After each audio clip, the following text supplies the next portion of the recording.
Craig Parker here, Parker's Property Sourcing. Agnes Wanja, personal development coach. We're coming at you with a video today, a collaboration, sort of personal development meets property development. How's that sound? Sounds good. I'm looking forward to it. Something new. We both do YouTube. We thought, why not just do a video together, do a collab, and let our subscribers meet each other. So if you're not subscribed to my channel, subscribe to mine first, and then if you are subscribed to my channel, subscribe to Agnes's second. Yeah. And vice versa. And vice versa. That's how it works. So today I wanted to talk about how personal development has helped me in building my property portfolio, which you might be able to resonate with in your career, how personal development has helped you.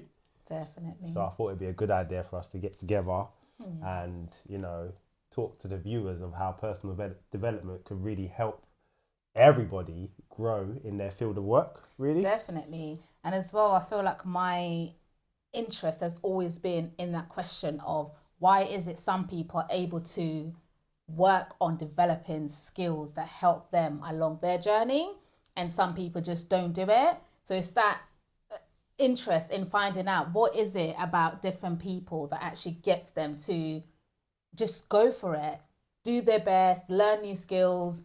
And so today will be nice to hear how personal development's helped you in your businesses and in your property investment journey. Yeah, so for me, I would start off by saying that before I even owned a property, I had a self-limiting belief of being able to buy a property. You need thousands and thousands of pounds. Your credit needs to be squeaky clean. Everything just needs to be in place. You need to have no debt. And then I quickly realized that that's not actually the case. But it's only through my circle and the people that I was around helped me believe that buying property was actually not that hard. It was doable. So I feel like with the personal development within that was understanding that actually you don't need to have all your T's crossed and your I's dotted to start the process of buying a property, basically. And you mentioned their self-limiting belief. When did you realise it was a self-limiting belief? It's when I realised that you can still buy a property even if you've got debt, for example. Okay. So was it after you bought your first property? Yeah, no, it was the process of buying my first property, basically. Okay. So I realised that when I spoke to my second mortgage broker that said it's possible to get a mortgage at the current financial state that I was in, I was like, so I can do it then, sort of thing. So that was a self-limited belief that just literally got erased in a conversation. Oh, cool. What about fear factor? Do you feel like fear came in the way of your process, or do you feel like fear held you back at any point during your process? I don't really have fear when it comes to taking a risk. So on that front, no, for me personally. Okay. But I know there'll be a lot of people watching this that are a little bit scared of taking risks. Yes. But what I've realised is, or maybe because I've always taken risks in business and in life, and it's always helped me better myself. So I was quite lucky in that sense to realise that taking a risk sometimes gets you a better result. And what would you say, or is there any advice you'd give to someone who allows that fear of taking a risk hold them back?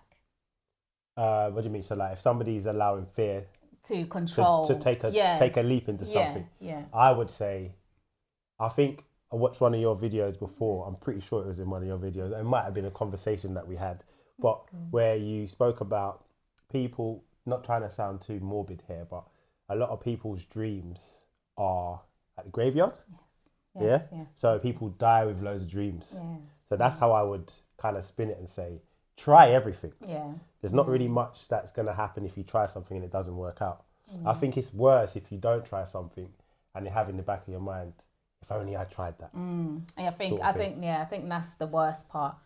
Regretting not trying something, because I think once you try it and it doesn't work out, then the regret is not really there. It might be like, oh, I wish it worked out, but at least you know you did something towards it.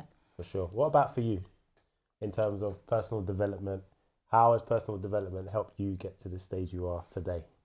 I think mostly is being able to take action, which has then led me onto a result, sometimes greater than what I imagined I could get. And then through that, it gave me more confidence to say, what else can I do? Yeah. I can't believe at one point I thought this would not be possible for me, but I took a chance. Now it's possible and it's even better than I thought. Yeah. And I feel like that's what I try to get a lot of people to understand. Yeah. And obviously it's not easy if it's just my own story, and that's why it's nice to like hear your story. So personal development, I feel, has played a part in every aspect of my life. I'm talking about work, relationship, children, just dreaming of a better future. Yeah. So Can you give a live example? Yes. I think one of the main one, and if you're one of my subscribers, you know about this. I always talk about this story about when I was working at an organization, and there was another department that seemed so much more important than the department I was in, and I was really keen to find out, what do these people do? Why are they so important? So the only way to do that was to go and speak to the director of that department at the time. And I was so scared to do it. Oh my days. It took me like 3 days. And I mean, like, I used to dress up, come to work, confident in my head. I'm like, I'm going to speak to the director today. I'm going to tell them I'm interested. And I'd walk towards him, and there was like a kitchen in between where I sat and where he sat. There was like a kitchen. So I'd walk towards him and get halfway, and I just go into the kitchen, and I'm just like, oh my gosh, I can't do it. Not today. And I always say it's so funny because people who were looking at me going through this whole process must have been thinking, what is wrong with her? Why does she keep running into the kitchen? But when I finally managed to speak to him, it was like just overcoming something so big that was holding me back for so long. And the fear. So it's that, feel the fear and do it anyway. Yeah. I felt fearful to speak to him, but I did it anyway. Yeah. But that opened up an opportunity for me to get into development management as a career. And I didn't know at the time, but there's an opportunity to earn a lot of money in that field. So I'm so grateful that I took that chance and did that, because what I'm hoping is the place I am now will allow me to fund some of the dreams I have. Yeah. And one of them is to go into property. Nice. As to like property development, not property developments per se, but property investment. Okay. So yeah. Nice. Yeah, that's good. what. So that personal development that you had there, that transition, that was like you just doing it upon your own self. That's nobody teaching you. No. That's just your own personal. Yeah. So is that something that everybody can get themselves, like their own personal development within themselves? 100%. Or would you say some people might need a bit of coaching and? Yeah, but 100%. So there's some people that have it within them, such as myself, and I'm sure yourself. You have that will within you, or your why for why you want to do these things is strong enough. Yeah. So it gets you to take the step you need to take. Yeah. But some people just need some guidance, like a coach or a mentor, someone to just help them actually work out what their next right move is. Because sometimes that tends to be the problem. When people are just stuck in a sort of repetitive thought cycle. And it's like, you think you want to do something, you think you're going to do something, and then you don't do it. And then you're like, I'm going to do it. I want to do this. You don't do it. So you get stuck there. Yeah. And sometimes you just need someone to come along and just help you get unstuck and help you start taking real action. Like an accountability coach. Accountability coach, personal development coach, life coaches, mentors, even a friend. There's wherever you can get the help, get the help. Yeah. Because I always say it's better to start achieving now than just to keep dreaming for the next 5 years. True. Very true. I would love to get into property investment and actually write about that in my book. Oh, do you? Yes. Okay, what book is that? My book, Addicted to Being Broke, Let's Talk About Eradicating the Poverty Mindset. So towards the end of that book, I talk about the little things that I try to do, like selling online and creating passive income through selling the book and selling courses. And I do write in there that I hope that one day I will be getting passive income from property investment. Yeah. So what advice would you have for someone who is not knowledgeable in the field, but has got the desire to get into it? So I would say everybody should get into property investment, like everybody. And there's different entry points. So no matter how much money you earn or you don't earn, you can buy a property somewhere in the UK. That's one thing I'm sure of. So your question was, how would you do you get into property?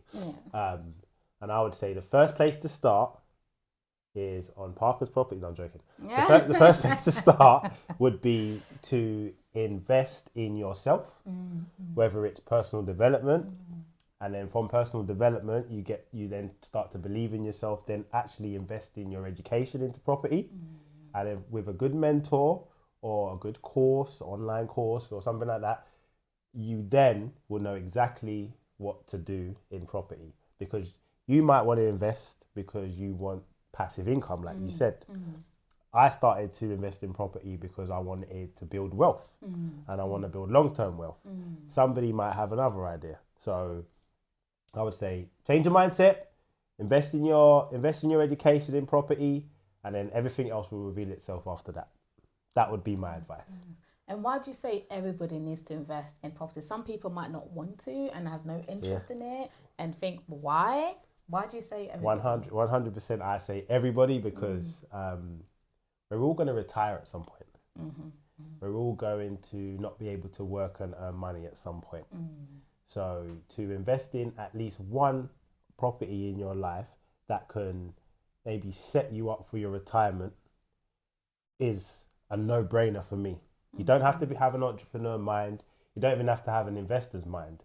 But it gives you that little bit of security when you're doing your day-to-day on a month-to-month basis throughout your life, where, you know, at the end of this, I've got to have something that I can say I've achieved, and that then will start giving me a monthly income.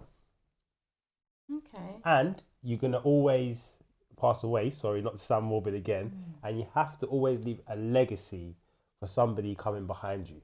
And property is the number one best wealth builder. So that's the reason why. That's why I say that. Okay. You agree? I do agree, but I feel like I've heard so many different stories of people who've tried to invest in property, or it didn't work out for them, or it's too much work. They wanted to invest in it for retirement, but it's just been a lot of work for them to manage it and things like that. So it's an interesting topic to get into. Yeah, that's why I'd always say, like, before you even think about going to buy a property, invest in your education first. Change your mindset, invest in your education. And then after that, your picture becomes so much more clearer. That's just not in property, that's in everything. I even feel like my personal development growth, luckily for me, I've had a circle of people around me that's helped me with my personal development. But I am really interested in what you do and what you offer for personal development, because I know how much it's helped me. And that's me investing. I'll happily invest in one of your courses that you do, because I know that it will better me in the future. No, I agree with you, because I live by it. I always cheerlead people on. Is that the right word? Yep. Yeah, like pump on to that. but I encourage people to just work on themselves, even if it's not doing it through somebody else. There's so much information out there online. There's so many great mentors online on YouTube that you can listen to help you really overcome some things that are holding you back. I think that's it for today's video. Yeah, good. I feel like if you guys enjoyed the video and you want us to go into more depth, so Agnes Wanja's followers, if you want to hear my story, subscribe to my channel first. And then my followers, if you want to hear Agnes Wanja's story, subscribe to her channel. But yeah, we can come back for another video, go into a bit more depth. But before we leave, I've got one question. Sure. I watched one of your videos recently and it was about your circle. Yeah. And I just wanted to ask, how do you manage to keep your sort of right circle, especially when you're doing investments and you're doing things that not everybody really understands? How do you manage to keep that circle but still keep a circle of just normal friends and normal friendship groups? That is a fantastic personal development question. No, seriously.